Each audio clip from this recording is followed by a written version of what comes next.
Imagine un moine zen assis au sommet d'une montagne, les yeux fermés, le dos droit, le vent le gifle, la brume s'accroche à ses vêtements, les nuages grondent au-dessus de sa tête. Et pourtant, il ne bouge pas, il ne cherche pas à s'abriter, il ne s'enfuit pas, il reste là, immobile, profondément vivant. On pourrait croire qu'il résiste, mais non, il ne lutte pas contre la tempête, il ne lui oppose rien, il l'accueille, et c'est pour cela qu'il devient inébranlable. Ce paradoxe, les anciens maîtres d'Asie l'ont compris mieux que quiconque, que ce soit Laozi, Zhuangzi, Musashi ou le Bouddha lui-même. Tous ont vu clair dans la grande illusion moderne, croire que le contrôle est la solution à la peur. On te dit, bats-toi, serre les dents, résiste, sois fort, mais personne ne t'apprend à plier, à encaisser, à fléchir sans te briser. La vérité, disciple, c'est que la vraie puissance ne naît pas de la tension,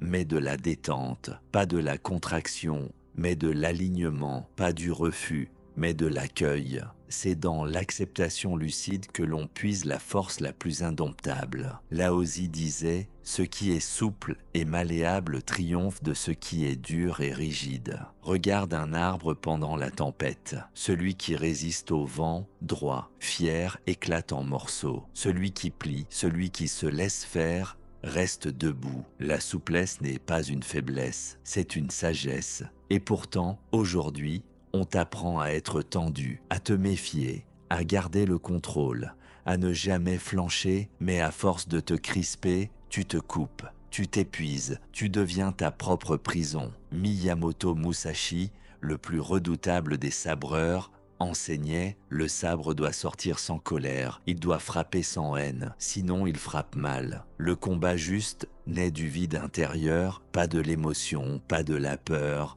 pas du besoin de vaincre, mais de l'alignement avec l'instant. C'est pour cela que Musashi répétait les mêmes gestes encore et encore, jusqu'à ne plus penser, jusqu'à ce que le corps agisse sans l'ego. Toi aussi, tu veux trancher les épreuves de ta vie, alors commence par déposer tes armes intérieures, ton orgueil, ton besoin d'avoir raison, ton refus de l'échec. Ce que tu refuses persiste, ce que tu regardes en face se transforme, ce que tu cherches à fuir te suit, ce à quoi tu t'accroches t'étrangle, ce que tu acceptes te libère. Prends exemple sur l'eau. Elle ne combat pas les rochers, elle les caresse, elle les entoure, elle les traverse, elle ne renonce jamais, mais elle ne force jamais non plus. Elle suit son chemin sans résistance. Et un jour, elle creuse la pierre. Dans ta vie, combien de fois as-tu nagé à contre-courant? Combien de souffrances as-tu entretenues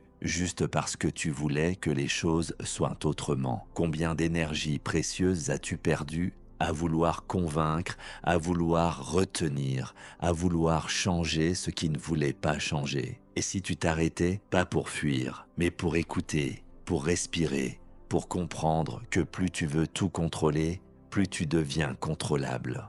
Plus tu veux que tout obéisse, plus tu deviens esclave de tout. Le sage, lui, ne cherche pas à dominer le monde. Il s'accorde à lui. Il danse avec les saisons. Il ne maudit pas la pluie. Il ne maudit pas la perte. Il ne maudit pas la solitude. Il les regarde et il dit « Tu es là. D'accord, entre. » Imagine que ta vie est une rivière. Tu peux forcer contre le courant, t'épuiser, boire la tasse, ou bien tu peux flotter, lire les courants et te laisser guider par l'eau elle-même. Cela demande du courage. Cela demande de renoncer à l'image que tu veux projeter. Cela demande d'être nu, vrai, vulnérable. Le moine zen ne chasse pas ses pensées. Il les regarde passer comme on regarde des nuages dans le ciel. Le sabreur ne pense pas à la victoire. Il pense au souffle, à la posture, à l'instant. Le stratège ne refuse pas le terrain. Il le lit, il l'utilise. Et toi, disciple, dans quel domaine de ta vie pourrais-tu arrêter de lutter? Où pourrais-tu t'assouplir, t'ouvrir, respirer? Dans quelle relation, dans quel deuil, dans quel échec pourrais-tu cesser d'opposer ton non